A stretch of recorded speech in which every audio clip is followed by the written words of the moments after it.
she built an empire of glass and steel. He saved her from the dark. Witness the extraordinary journey that transformed a ruthless CEO and revolutionized an industry. The elevator's sudden jolt plunged Ms. Natalie Hayes into darkness. "Help!" she cried, claustrophobia instantly overwhelming the normally composed CEO of Elevate Tech.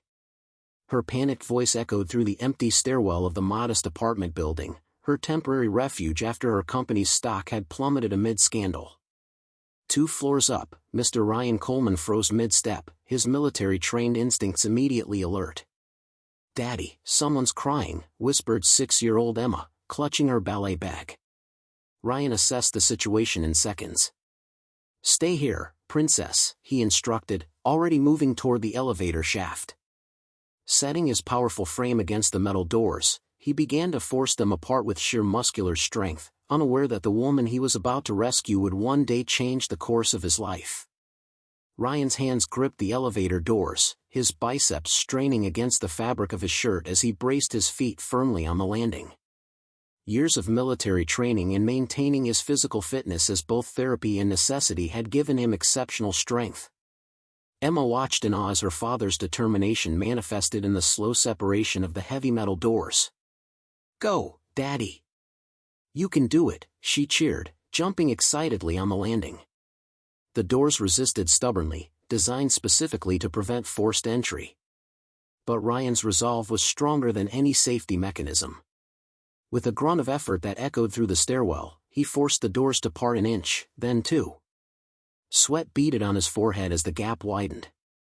With one final, powerful surge, the doors yielded, opening wide enough to reveal the elevator car, stuck about 3 feet below the landing. Inside, Natalie Hayes sat crumpled in the corner, her normally perfect appearance disheveled. Mascara streaked down her face from panicked tears. The powerful businesswoman who commanded boardrooms with unwavering confidence had been reduced to a trembling figure in the darkness. Her breath came in short, desperate gasps as she fought against the overwhelming sensation of the walls closing in around her, a phobia she'd successfully hidden throughout her professional life, until this moment. "It's okay now. I've got you," Ryan said, his voice suddenly gentle, a stark contrast to the raw power he'd just displayed. He knelt at the opening and reached his strong arms into the elevator. "Can you stand? Take my hands." Natalie looked up at her rescuer, broad-shouldered, with kind eyes that contrasted with his intimidating physique. The security of his steady gaze provided an anchor amidst her panic. She placed her shaking hands in his, surprised by the gentleness of his grip despite the obvious strength in his fingers. In one fluid motion that demonstrated both power and precision, Ryan lifted her completely out of the elevator and onto the landing beside him. For a moment, Natalie clung to him, her body still shaking with adrenaline and residual fear, the scent of his cologne mingling with the clean smell of laundry detergent, oddly comforting in its normalcy. Ryan steadied her with a careful hand at her elbow, giving her the time she needed to compose herself. Neither of them realized in that moment how their lives had already intersected once before, when Natalie's company had rejected Ryan's innovative patent application without a second look nearly a year ago, a decision that had altered the course of his career, and by extension, his life with Emma. "You're safe now," Ryan assured her, stepping back to give her space once she seemed steady, the professional distance he naturally maintained with strangers returning now that the immediate crisis had passed. It was then that Emma approached cautiously, her ballet tutu swishing as she walked, pink sparkly shoes tapping lightly on the tile floor. "Are you okay, lady?" she asked, her small face serious with concern, dark curls framing eyes that held the same kindness as her father. "My daddy's super strong. He can fix anything." The child's innocent pride in her father brought an unexpected smile to Natalie's face, the first genuine one in weeks. "Your daddy is very brave," she agreed, wiping away the evidence of her tears with the back of her hand, trying to regain some semblance of the composure she was known for in the corporate world. "Thank you both." As her heart rate returned to normal and the claustrophobic panic subsided, Natalie's professional instincts began to reassert themselves. She straightened her silk blouse and ran a hand through her disheveled hair, mental armor sliding back into place with each small gesture. "I'm Natalie Hayes, apartment 6CC. I just moved in a few days ago. Ryan nodded, introducing himself and Emma with a warmth that seemed reserved primarily for his daughter. As they walked up the remaining stairs together, none of them could have imagined how this chance encounter would alter the course of their lives forever. How a moment of vulnerability in a darkened elevator would lead to revelations that would challenge everything they thought they knew about success, failure, and what truly matters in life. Ryan Coleman had not always been just Emma's dad. 3 years ago, he had been a rising star in military engineering, developing cutting-edge security systems before transitioning to the private sector. His wife, Amy's, cancer diagnosis had changed everything. The 18 months of her illness had reshaped his priorities completely, and her death, when Emma was just 3, had left him determined to be both mother and father to their daughter. He'd walked away from a prestigious position with a defense contractor, instead establishing himself as a freelance consultant who could work primarily from home.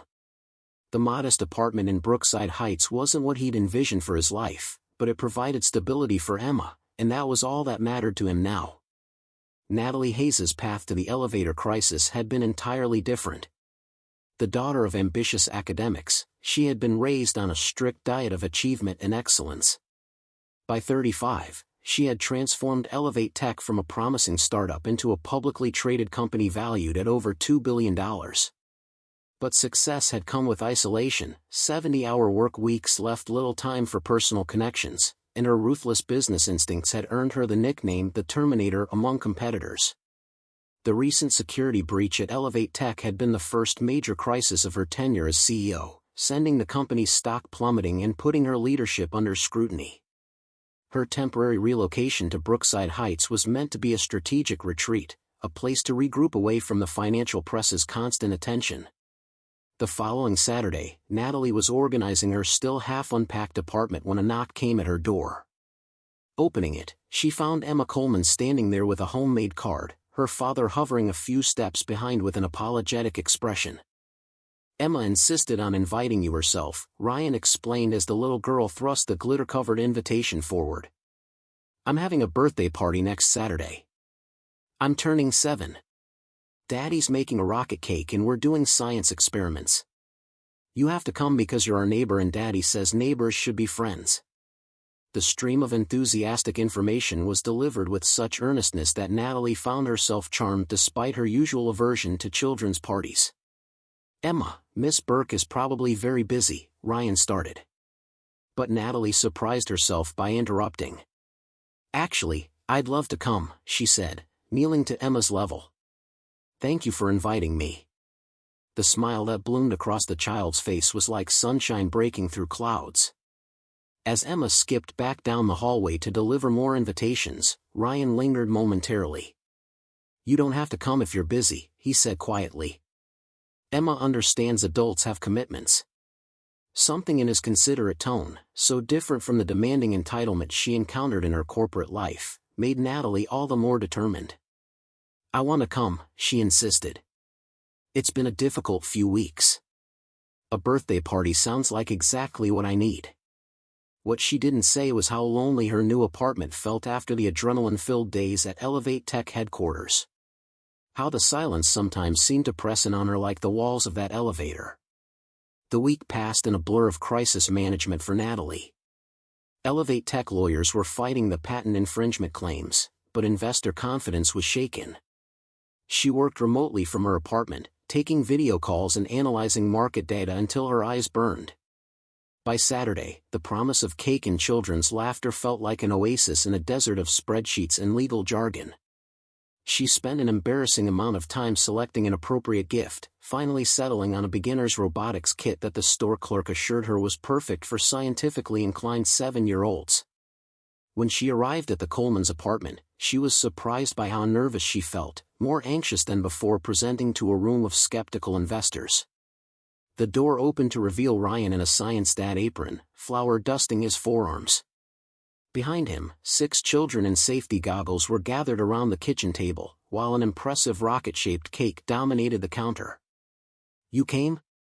Emma exclaimed, breaking away from the group to grab Natalie's hand and pull her inside. "We're making slime. Come see." Natalie allowed herself to be led into the controlled chaos of the party, accepting the safety goggles Emma thrust at her with surprising grace. Ryan watched with barely concealed amusement as the polished executive was drawn into measuring cornstarch and food coloring alongside giggling first graders. What struck him most was how quickly she adapted, her natural leadership abilities shifting seamlessly from corporate strategy to ensuring each child had equal turns stirring the goopy mixture. After the experiments, pizza, and an impressively successful rocket cake, the other children departed with goodie bags and slime containers. Natalie found herself lingering, helping Ryan clean up while Emma played with her new presents in her room. "You're good with kids," Ryan observed as they loaded the dishwasher. "Not what I would have expected." "Because I'm an uptight executive?" she asked, but her tone was light. Ryan smiled, shaking his head. "I didn't say uptight, but yes, most CEOs I've encountered aren't great at getting down on the floor to help make slime." Natalie laughed, surprised at how good it felt. "Most CEOs haven't been trapped in elevators recently." It gives one perspective. As they finished cleaning, Ryan reached for a folder on a high shelf, accidentally knocking down a stack of papers. Natalie bent to help gather them, freezing when a familiar logo caught her eye, her company's letterhead on a rejection letter. She picked it up slowly, reading the opening lines. "Dear Mr. Coleman, thank you for your submission of the Adaptive Interface Patent application. After careful review, Elevate Tech has decided not to pursue." Her eyes darted to Ryan, who had noticed her expression change. "You submitted a patent to Elevate Tech," she said, her voice carefully neutral. Ryan took the letter from her hand, his jaw tightening almost imperceptibly. "Yes, about 10 months ago." He tucked the letter away, his earlier warmth cooling several degrees. "You've heard of Elevate Tech?" For a moment, Natalie considered deflection. But something about the honest way Ryan had opened his home to her made deception impossible. "I'm the CEO," she admitted quietly. She watched comprehension dawn on his face, followed by a careful masking of whatever emotion had flashed in his eyes. "I see," he said finally. "That's quite a coincidence." An awkward silence stretched between them, broken only when Emma bounded back into the room, clutching Natalie's gift. "Daddy, look what Miss Natalie got me. Can we build it now?" Ryan smiled at his daughter, though Natalie could see the strain around his eyes. "Not tonight, princess. It's already past bedtime. But maybe tomorrow." He glanced at Natalie. "Thank you for coming. Emma had a wonderful time." The dismissal was polite but clear. Natalie gathered her purse, pausing at the door. "Ryan," she started, not entirely sure what she wanted to say. How did one apologize for a business decision she couldn't even remember making? "Thank you for inviting me. And I'd like to talk sometime about your patent." Ryan nodded once, professional courtesy overriding personal disappointment. "Sure. Good night, Natalie." As she walked back to her apartment, Natalie felt oddly deflated. The warm glow of the party had been replaced by the familiar weight of corporate responsibility. That night, she pulled up the company's patent application database and searched for Ryan Coleman. What she found kept her awake until dawn. Ryan's patent application hadn't just been rejected, it had been dismissed without proper review. The adaptive interface technology he designed would have allowed people with physical disabilities to use touchscreens more effectively, creating personalized response patterns based on user capabilities. It was brilliant, innovative, and had been rejected primarily because Ryan was an independent inventor without corporate backing. The executive who had reviewed it, Jackson Phillips, her now-departed chief innovation officer, had simply deemed it not commercially viable enough, despite projections that clearly indicated otherwise. Natalie recognized the casual arrogance in the internal notes, the dismissal of ideas not generated within their own R&D department. It was exactly the kind of corporate blindness she had promised herself she would prevent when she founded Elevate Tech. The next morning, Natalie waited in the lobby of their building, 2 coffee cups in hand. When Ryan emerged with Emma for their Sunday morning routine, she approached cautiously. "I was hoping we might talk," she said, offering him the coffee. "After Emma's at her playdate, perhaps." Ryan studied her for a long moment before accepting the cup. "Sarah's mom is picking Emma up in 20 minutes, he said finally.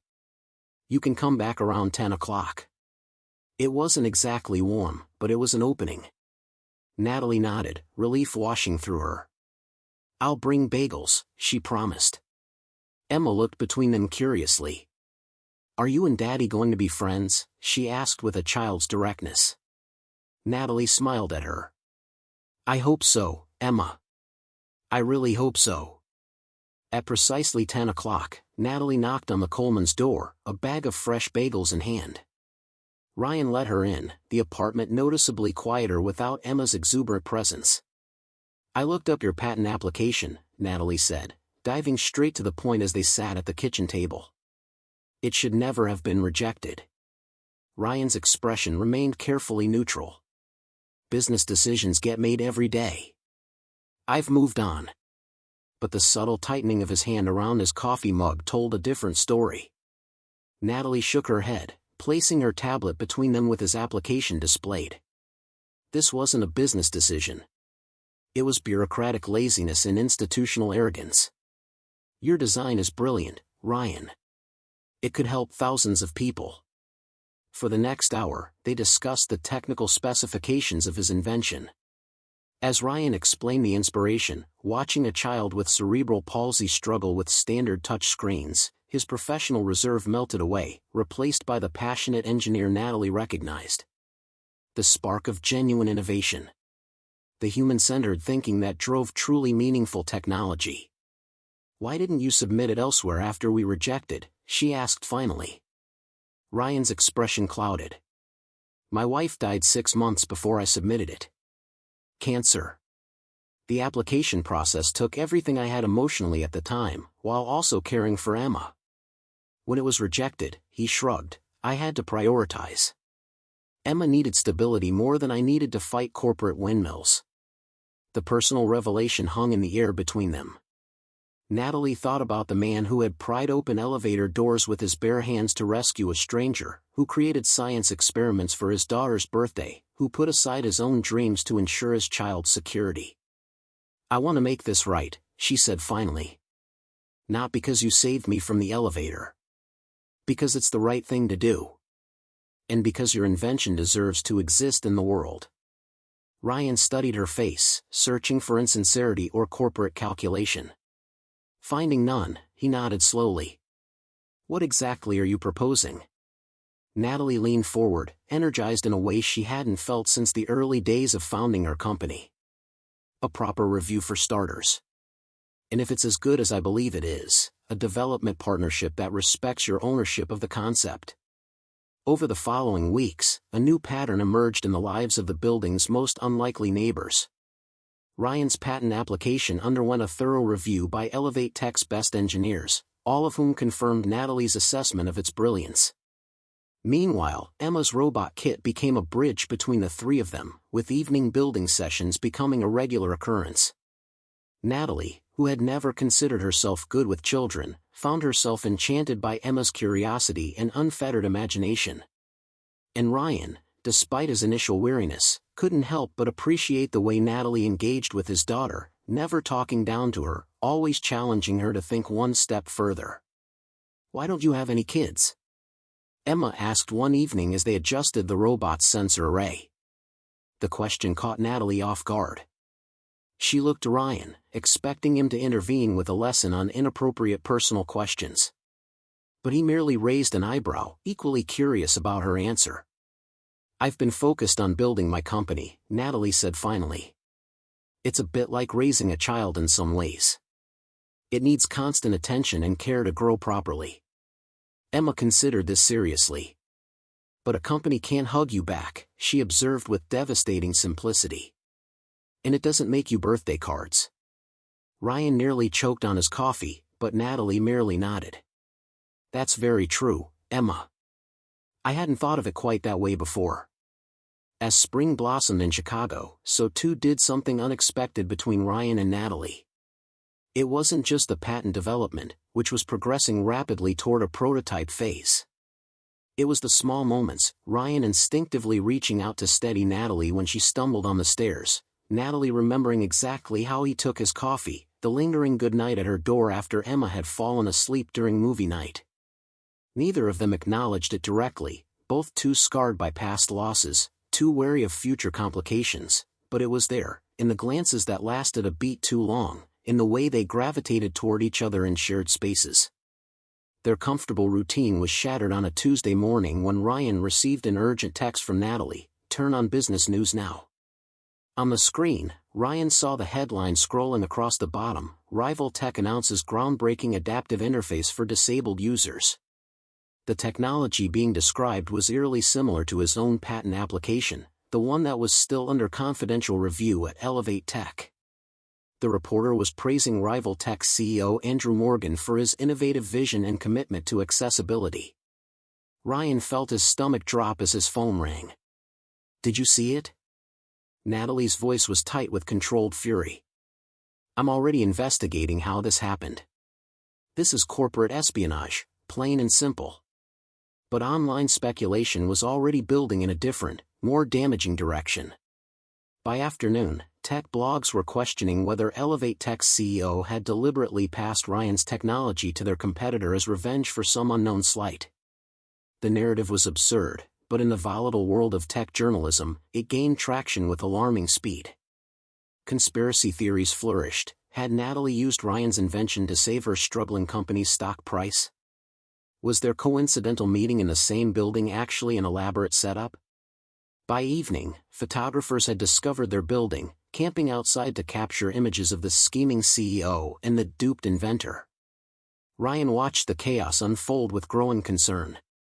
When Emma came home from school in tears because a classmate had told her, "Your dad's girlfriend is a thief," his concern hardened into anger. He canceled his scheduled meeting with Elevate Tech's development team and stopped responding to Natalie's increasingly urgent messages. The trust that had been so carefully built between them seemed to evaporate in the heat of public scrutiny. That night, as he tucked Emma into bed, she asked the question he'd been dreading, "Is Miss Natalie a bad person, Daddy?" Ryan sighed, sitting on the edge of her bed. "No, Princess, but sometimes grown-up things get complicated. We need to wait and see what really happened." Natalie, meanwhile, was conducting a thorough internal investigation. Someone had accessed Ryan's confidential files and transmitted them to Rival Tech. That much was clear from the server logs. But who, and why now? Just when the prototype was nearing completion? The most damning evidence pointed to her former executive assistant, Vanessa, who had left abruptly for another opportunity 3 weeks earlier. Vanessa had conveniently joined Rival Tech days later. The betrayal stung professionally, but what hurt more was Ryan's silence. After everything they'd shared, didn't he trust her enough to at least hear her out? The thought of losing not just a promising business partnership but the unexpected connection with both Ryan and Emma left her feeling hollow in a way that corporate setbacks never had. On Thursday afternoon, with the media frenzy still at full pitch, Natalie made a decision. If Ryan wouldn't answer her calls, she would go to the one place she knew mattered most to him, Emma's school. She timed her arrival for pickup, hoping to catch him there. What she hadn't expected was to find Emma alone on a bench near the playground, her small shoulders hunched as 2 older girls stood over her. Natalie was too far away to hear the words, but the body language was unmistakable. Emma was being bullied, and it was almost certainly related to the public scandal involving her father. Without hesitation, Natalie strode across the schoolyard, corporate crisis management forgotten in the face of a more immediate concern. "Is everything okay here, Emma?" she asked, her voice carrying the same authority she used in boardrooms. The older girls turned, recognition dawning as they realized who had interrupted their torment. Emma looked up, her eyes widening in surprise and relief. "Miss Natalie." The bullies retreated quickly, but the damage was already done. Emma's artwork lay scattered on the ground, some pages deliberately torn. Natalie knelt beside her, helping gather the ruined drawings. "They said Daddy and you were criminals," Emma whispered, a tear sliding down her cheek. "They said we'd have to move away because you did bad things." Natalie felt a surge of protective anger, unlike anything she'd experienced in her professional battles. "Emma, look at me," she said gently but firmly. Those girls were wrong. Your daddy is one of the best people I've ever met. And sometimes when grown-ups do important things, other grown-ups get jealous and say untrue things. She picked up one of the torn drawings, a colorful depiction of what appeared to be 3 stick figures holding hands. Is this us? She asked softly. Emma nodded. It was for Daddy. To make him happy again. He's been sad since the people on TV started saying mean things. Natalie carefully folded the torn drawing and placed it in her pocket. I'm going to fix this, Emma. The mean things people are saying. And your drawing too. I promise. What neither of them realized was that Ryan had arrived at the school, witnessing the entire interaction from the edge of the playground. He had seen the bullies retreat, seen Natalie's gentle handling of Emma's distress, seen the protective arm she'd placed around his daughter's shoulders. It was a side of Natalie Hayes that business competitors never saw. As he approached, Emma spotted him first. Daddy. Miss Natalie came to help me, she called, her earlier tears already forgotten in the excitement of this unexpected reunion. Natalie stood, uncertainty flickering across her face as she met Ryan's gaze. I was hoping to talk to you, she said simply. I found evidence of who leaked the patent. Later that evening, after Emma was asleep, Ryan and Natalie sat at his kitchen table, reviewing the evidence she had compiled. Server access logs, suspicious email patterns, and financial transactions all pointed to Vanessa's deliberate theft of the patent information. She was planted by rival tech months ago, Natalie explained. It wasn't just your patent. She took marketing strategies, client lists, everything she could access. We were the targets, not you specifically. Ryan nodded slowly, processing the information. But why didn't you tell me this immediately? Natalie's expression tightened. I tried. You wouldn't answer my calls or texts. And frankly, I was hurt that you could believe, even for a moment, that I would betray you that way. The admission hung between them, unexpectedly vulnerable from a woman known for her unflappable professional demeanor. Ryan sighed, running a hand through his hair. I didn't really believe it, he admitted. But when Emma came home crying, I guess I needed someone to blame. The whole situation felt out of control. He met her eyes directly. I'm sorry I didn't trust you. Natalie nodded, accepting the apology. So what happens now? She asked. Ryan's expression hardened with determination. Now we fight back. Together. Rival tech stole my design, but they don't understand the underlying architecture. The system they're rushing to market will fail spectacularly without the adaptations I've been working on since the original submission. Over the next 2 weeks, Ryan and Natalie executed a carefully orchestrated plan. First, they documented every piece of evidence proving the corporate espionage.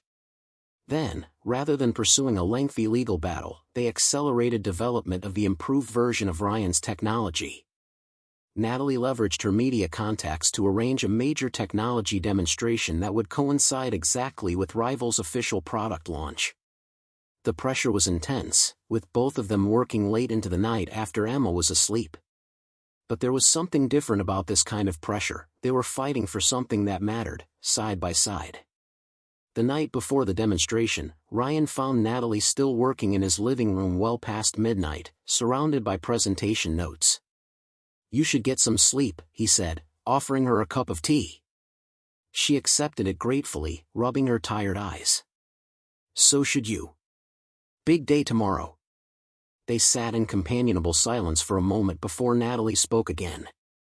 Whatever happens tomorrow, I want you to know that working with you on this project has reminded me why I started Elevate Tech in the first place. It was never about stock prices or market share. It was about creating technology that actually improved people's lives.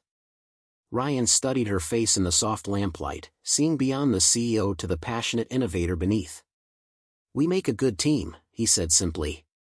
Natalie smiled, suddenly aware of how close they were sitting, how the late hour and shared purpose had created an intimacy that transcended their professional collaboration. We do, she agreed softly. The moment stretched between them, full of unspoken possibility. Then, with a gentle boldness that surprised them both. Ryan reached out to tuck a strand of hair behind her ear, his fingers lingering against her cheek. "Natalie," he began, his voice low, "after tomorrow," but the sentence remained unfinished as Emma's small voice interrupted from the hallway.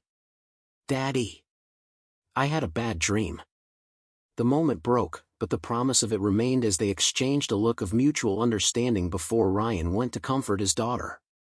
The technology demonstration the following day exceeded even their most optimistic expectations. While rival tech executives were fielding increasingly difficult questions about their malfunctioning product across town, Ryan and Natalie unveiled the true adaptive interface to an audience of industry leaders, accessibility advocates, and technology journalists. Ryan demonstrated the system's capabilities with confidence and passion, explaining how the technology learned from each user's unique patterns to create truly personalized experiences. But it was when a young girl with limited motor control successfully navigated a complex game using the adaptive system that the room erupted in applause. In that moment of triumph, Ryan's eyes found Natalie's across the crowded room, sharing a private victory amid the public success. The aftermath was swift and decisive. Rival tech stock plummeted as the evidence of corporate espionage became public. Elevate Tech announced a formal partnership with Ryan Coleman, with plans to make the adaptive technology available at accessible price points for educational and healthcare applications. What the press releases didn't mention was the personal transformation that had occurred alongside the professional victory, how a chance encounter in a stuck elevator had led to healing for two people who had, each in their own way, been stuck in emotional limbo. 3 months later, Natalie stood before Elevate Tech's board of directors, presenting a complete overhaul of the company's innovation pipeline. "Our new Open Door initiative will create pathways for independent inventors to receive fair consideration, regardless of their institutional backing," she explained, clicking through slides that detailed the program. "The Ryan Coleman Grant for Accessible Technology will provide funding and mentorship to developers creating solutions for underserved populations." The board members nodded approvingly. It was hard to argue with success, and the adaptive interface had generated more positive press than anything in the company's history.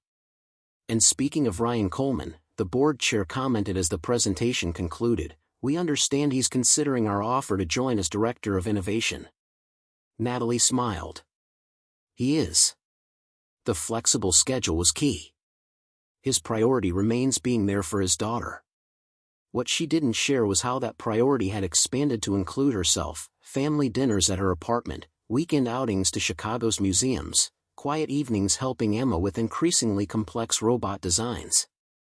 The relationship that had begun with a crisis had deepened into something neither had been looking for, but both now treasured. On Emma's first day of second grade, Ryan and Natalie stood together at the school gate. "Remember, if anyone says anything unkind, what do you do?" Ryan asked, adjusting her backpack strap. Emma rolled her eyes with the exaggerated patience of a 7-year-old. "I stand tall, speak clearly, and remember that I know the truth, even if they don't," she recited. "And then I tell Miss Peterson if it continues." Natalie smiled, impressed as always by the resilience of this remarkable child. "You're going to have a wonderful day," she assured Emma, "and we'll be right here at 3 o'clock to hear all about it." Emma beamed at them both before darting off to join her friends, her earlier anxiety forgotten. As they walked back toward their building, Ryan took Natalie's hand, their fingers intertwining with the easy familiarity of established connection. "She called us we," he observed. "That's new." Natalie nodded, a warmth spreading through her that had nothing to do with the summer morning.